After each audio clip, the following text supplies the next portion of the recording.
दोस्तों, आज हम लेकर आए हैं साल की सबसे धमाकेदार फिल्म धुरंधर का एक्सप्लेनेशन। एक अंडरकवर एजेंट दुश्मन के देश के बीचों बीच और एक ऐसा मिशन जो पूरे पाकिस्तान का नक्शा बदल सकता है। साजिशें, राजनीति, गैंगवार और धुरंधर का असली रूप सब जानेंगे इसी वीडियो में। तो बिना देर किए शुरू करते हैं। धुरंधर। हाँ, और एक बात, वीडियो को लाइक कर दीजिए और चैनल को सब्सक्राइब। मूवी की शुरुआत में हम देखते हैं कि 30 दिसंबर 1999 को कंधार एयरपोर्ट पर कुछ आतंकवादियों ने एक एरोप्लेन को हाईजैक कर लिया है और कुछ मांगे रखी हैं। उनकी एक मांग ये थी कि उनके 3 आतंकवादियों को जो भारत में पकड़े गए हैं उन्हें छोड़ दिया जाए। यहाँ हम अजय सान्याल को देखते हैं जो कि IB इंटेलिजेंस ब्यूरो के डायरेक्टर हैं, और देवव्रत कपूर जो कि विदेश मंत्री हैं। वो इन आतंकवादियों से बात करते हैं और एरोप्लेन में जितने भी पैसेंजर थे सबको बचाते हैं। वहाँ से आते वक्त कुछ आतंकवादी ऐसी बातें करते हैं कि अजय तो क्या, हमें भी गुस्सा आ जाएगा। वे लोग ये बोलते हैं कि हिंदू डरपोक हैं, तुम लोग हमारा कुछ नहीं बिगाड़ सकते, वगैरह वगैरह। इसके बाद देखते हैं कि अजय ये बात विदेश मंत्री और रॉ के स्पेशल सेक्रेटरी से करते हैं, लेकिन वो लोग उनकी बात को टाल देते हैं। फिर हम देखते हैं 13 दिसंबर 2001 को संसद पर एक कार स्पीड से आती है।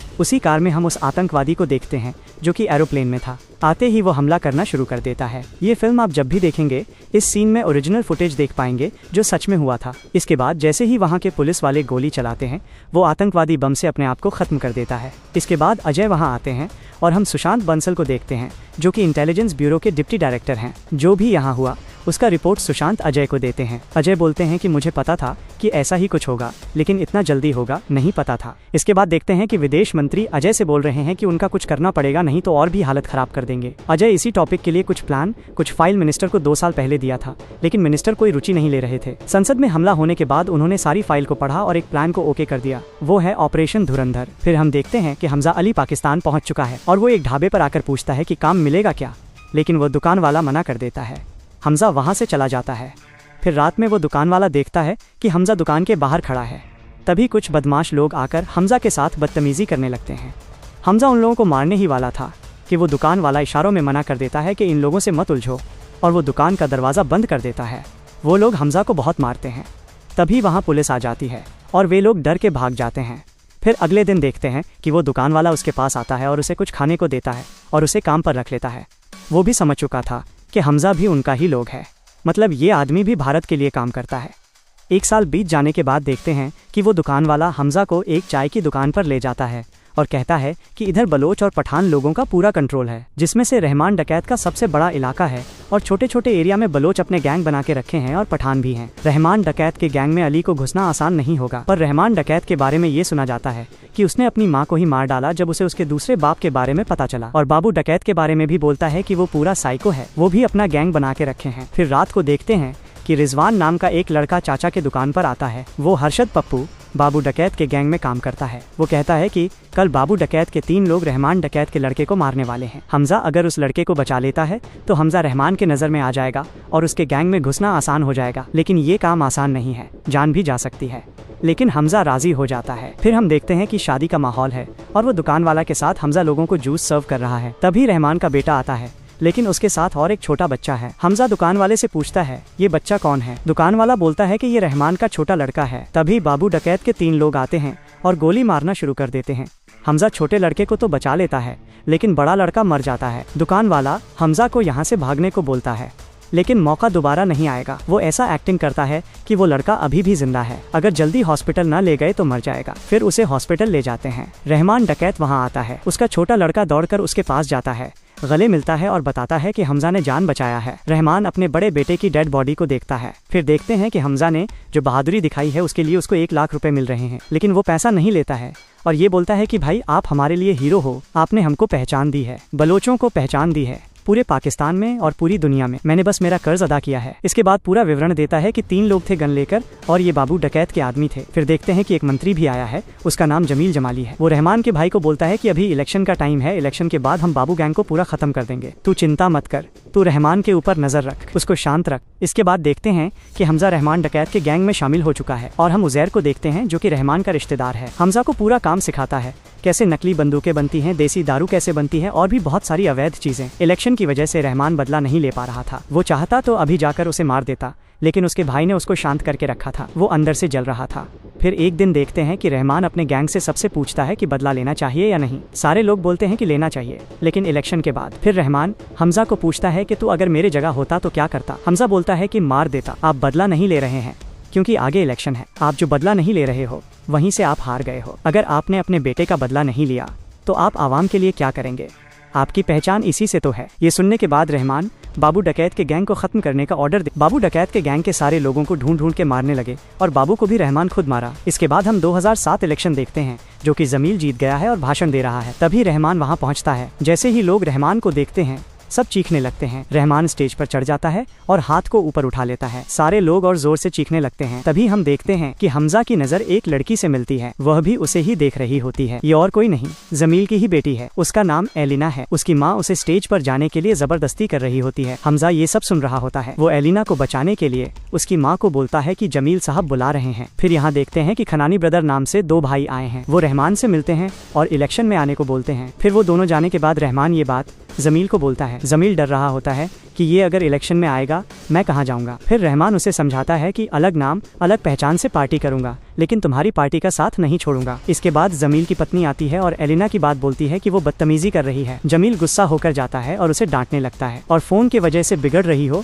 बोलकर फोन को फेंक देता है, जो कि हमजा उठा लेता है। अभी देखते हैं रात में हमजा, रहमान और उसका भाई बात कर रहे हैं कि धंधे कैसे बढ़ाएं। रहमान पूछता है कि खनानी ब्रदर कितना कमाता होगा। रहमान का भाई बहुत सारे धंधों के बारे में बताता है और उनमें से एक है कि नकली नोट छापकर भारत भेजते हैं। हमजा इसके बारे में विस्तार से पूछता है। रहमान का भाई सब बताता है कि वो कहाँ से मशीन लाते हैं, कैसे छापते हैं और कैसे भारत भेजते हैं। ये सब सुनकर हमजा कुछ सोचने लगता है। तभी रहमान हमजा को पूछता है कि क्या हुआ बोल। हमजा बोलता है कि हमको और भी आगे सोचना पड़ेगा और उन लोगों से मतलब खनानी ब्रदर से। ये सुनकर रहमान का भाई खुश हो जाता है और हमजा को कुछ पैसे और एक बाइक उपहार देता है। पहले मुझे कोई ये बताओ कि क्या पाकिस्तान में ऐसा बाइक मिलता है? कमेंट में बताना और चैनल को सब्सक्राइब कर देना। अभी देखते हैं कि वो उस बाइक को लेकर एक बार में जाता है। वो जैसे ही उस बार में एंटर करता है उसे अंदर नहीं जाने देते क्योंकि सिर्फ कपल को वहाँ अनुमति थी। तभी वो देखता है कि एलिना भी यहीं है। वो वहाँ से बाहर जाता है और एलिना की गाड़ी को खराब कर देता है और किसी को फोन करके बोलता है कि बार पर छापा रेड लगवा दो। तभी पुलिस आती है और सारे लोग भागने लगते हैं। एलिना भी भागकर आती है और कार को स्टार्ट करती है लेकिन स्टार्ट नहीं होती है। तभी हमजा वहां आकर एलिना को अपनी बाइक पर बिठाकर ले जाता है और पुलिस भी उन दोनों के पीछे पड़ जाती है। हमजा जैसे तैसे करके पुलिस से बच जाता है। फिर देखते हैं कि हमजा गाड़ी को जानबूझकर रोक देता है और बोलता है कि शायद पेट्रोल खत्म हो गई है। एलिना से बात करने के लिए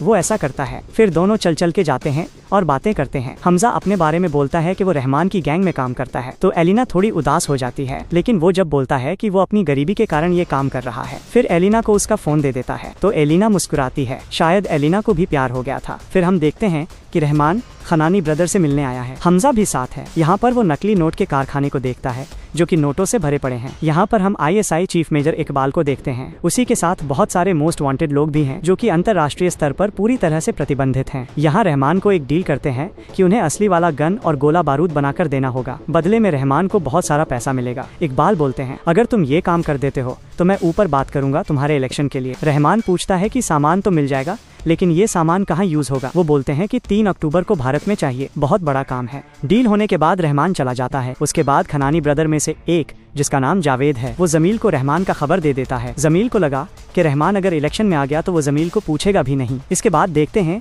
कि हमजा, रहमान और उसका भाई घर लौटे हैं। रहमान बहुत ज्यादा शराब पिया होता है और हमजा रहमान को बोलता है कि भाई आप गलत कर रहे हो। आप किनके साथ मिल रहे हो? उनके साथ जिसके वजह से हमारे लोग मर रहे हैं, हमारी माँ बहनों की इज्जत लूट रहे हैं, हमारे लोगों को धोखा दे रहे हो। फिर रहमान बोलता है कि लोगों की वजह से मैंने अपना बेटा खोया है, क्या दिया है ये लोग। इसके बाद रहमान का भाई हमजा को वहाँ से भगा देता है और रहमान को अंदर ले जाता है। अगले दिन देखते हैं कि Rahman Baloch United Force camp से सारे बंदूकें उठाता है। इसके बाद SP चौधरी को जमील के घर में देखते हैं। जमील ही उसे बुलाया था रहमान को मारने के लिए। 7 साल पहले जमील SP चौधरी को निलंबित किया था और आज उसे रीज्वाइनिंग का लेटर देकर रहमान और उसके गैंग को खत्म करने को बोलता है। SP चौधरी कुछ शर्तें रखता है कि अलग से एक टीम बनाएगा जिसमें उसका ही लोग होंगे, अलग सा ऑफिस होगा जो गोपनीय होगा और वो जो भी करे कोई भी कुछ नहीं बोलेगा, जमील भी नहीं। जमील के पास और कोई भी रास्ता नहीं है और मान जाता है। फिर यहाँ देखते हैं कि हमजा और एलिना के बीच दूरी मिट चुकी है और दोनों एक दूसरे से बहुत प्यार करते हैं। एक दिन हमजा एलिना को उसी दुकान पर ले आता है जहाँ वो पहले काम करता था। दुकान वाला दोनों को बैठने के लिए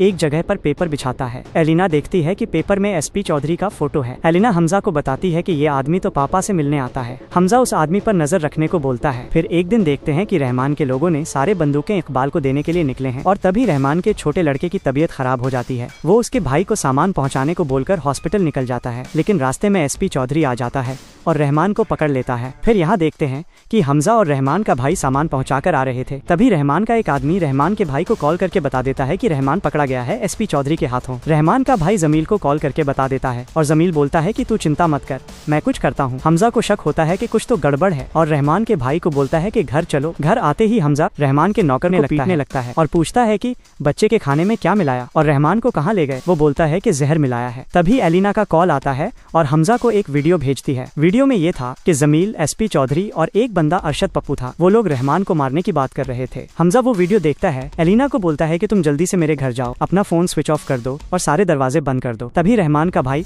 नौकर को गोली मार देता है, जो कि एलिना सुन लेती है और समझती है कि शायद कोई खतरा होगा। इसके बाद हमजा वो वीडियो जमील को भेज देता है और बोलता है कि मुझे 1 घंटे में रहमान भाई चाहिए, कैसे भी करके, नहीं तो ये वीडियो मीडिया को भेज दूंगा और आपकी बेटी की जान भी मेरी हाथ में है। तभी जमील वो वीडियो एसपी चौधरी को भेजता है और बोलता है कि रहमान को मत मारो, मेरी बेटी की जान खतरे में है। चौधरी नहीं मानता है और फोन कट कर देता है। जमील फिर से हमजा को फोन कर देता है और बोलता है कि चौधरी नहीं मान रहा है। इसके बाद हमजा चौधरी के गोपनीय ऑफिस के बारे में पूछता है, जो कि जमील बता देता है। इसके बाद हमजा वहां जाता है और सारे पुलिस वालों को पंखे में उल्टा लटका के पेट्रोल छिड़क देता है। इसके बाद एसपी चौधरी को वीडियो कॉल करके बता देता है कि आधा घंटे में अगर रहमान नहीं मिला तो पूरे ऑफिस समेत पुलिस वालों को जला देगा। एसपी चौधरी रहमान को दूसरे जगह पर रखा था। एसपी चौधरी रहमान को छोड़ देता है। इसके बाद देखते हैं कि रहमान घर आया है तो सब खुश हैं। रहमान हमजा को बुलाता है और पूछता है कि गोपनीय ऑफिस का पता कहाँ से मिला। हमजा बोलता है कि जमील ने दिया। रहमान का भाई बोलता है कि ये उसकी बेटी से प्यार करता है, उसको अपने घर में रख के जमील को ब्लैकमेल किया और जमील बता दिया। इसके बाद देखते हैं कि रहमान और उसके गैंग इकबाल के पास आए हैं और इकबाल बहुत सारे टीवी लगाया है, जो कि सीधा प्रसारण चल रहा है। यहाँ 26/11 अटैक का सीधा दृश्य चल रहा है, जो कि हमजा को बहुत आघात पहुँचाता है। आतंकवादियों ने जो प्लान बनाया था जो 3 अक्टूबर का, इसका खबर भारत को भेजा गया था, लेकिन इकबाल को पता चल गया था कि 3 अक्टूबर के बारे किसी ने भारत को खबर कर दिया है, इसीलिए 26/11 को ये लोग अटैक कर देते हैं। फिर हम देखते हैं कि रहमान को टिकट मिल चुका है, वो अब इलेक्शन में खड़ा होगा। एसपी चौधरी ये सारे टीवी में देखकर टीवी तोड़ देता है। इधर एलिना अपने पापा का घर छोड़कर हमजा के साथ रहने लगी थी। एक दिन हमजा एलिना को उसके पापा को बुलाने को बोलता है, तो एलिना अपने पापा को बुलाती है। कहते हैं ना, बुलाती है मगर जाने का नहीं, लेकिन बाप है, चला जाता है। हमजा जमील को बोलता है कि तुमने रहमान डकैत, इसके साथ बाबू डकैत और एसपी चौधरी को अपने साथ करने का कोशिश किया, लेकिन वो लोग तुम्हें ही धोखा दिया। पर तुमको कोई ऐसा आदमी अपने पास रखना चाहिए जो तुम्हारा खानदान का हो, तुम्हारे साथ हो और पूरे पाकिस्तान पर राज करे। जमील जो कि इशारा समझ जाता है, क्योंकि हमजा अब उसका जमाई बनने वाला है और वो क्या कर सकता है अच्छे से जानता है। वो भी दोनों के रिश्ते को मान जाता है और दोनों की शादी कर दी। इस शादी में सारे लोग आए हैं। इसके साथ हम देखते हैं कि और एक प्लानिंग करते हैं कि अब पंजाब में कुछ बड़ा धमाका करेंगे। रहमान को बंदूक और गोला बारूद का ऑर्डर दे देते हैं। रहमान मान जाता है और उसके भाई को बोलता है कि 1 तारीख निकाल, पर उसका भाई पूरे नशे में था। डायरी निकालता है, लेकिन डायरी नीचे गिर जाती है। हमजा डायरी उठाता है और 9 तारीख को हम लोग खाली हैं, 9 तारीख को हम लोग पूरा जो है डिलीवरी कर देंगे। फिर रात को देखते हैं कि हमजा डायरी में रहमान का नाम लिखता है, शायद ये रहमान को मारने वाला है। फिर 9 तारीख को देखते हैं कि रहमान एक काम के लिए आया हुआ है और तभी उसके भाई को कॉल आता है सामान उठाने के लिए। ये बात हमजा को बोलता है और चला जाता है। रहमान अपना काम खत्म करने के बाद एक ट्रैफिक एरिया में होता है। हमजा गाड़ी चला रहा था, उसके आगे बाइक पर और एक गैंग का आदमी होता है। हमजा चुपके से गाड़ी को जंगल की ओर मोड़ देता है। वो बाइक वाला देखता तो है, लेकिन ट्रैफिक की वजह से अटक जाता है। कुछ दूर जाने के बाद रहमान की नींद टूटती है और वो पूछने लगता है कि कहाँ से जा रहा है। पहले वो बहाना बनाता है कि सामने ट्रैफिक था। उसके भाई के बारे में पूछता है तो माल उठाने गया है बोलता है। उस बाइक वाले के बारे में पूछता है तो बोलता है कि ट्रैफिक में फंस गया होगा। गाड़ी को रोकने के लिए बोलता है, लेकिन नहीं रोकता है। बोलता है कि ये जगह ठीक नहीं है। रहमान को उसके ऊपर शक होने लगता है और उसके ऊपर हमला कर देता है और बाकी के लोग भी। गाड़ी के अंदर बहुत हाथापाई होता है और गाड़ी को एक पाइप पे टकरा देता है। हमजा बहुत ही घायल हो चुका था और रहमान बेहोश हो गया था। हमजा वहाँ से भाग जाता है। तभी हम देखते हैं कि ये तो पूरा प्लानिंग था। एसपी चौधरी,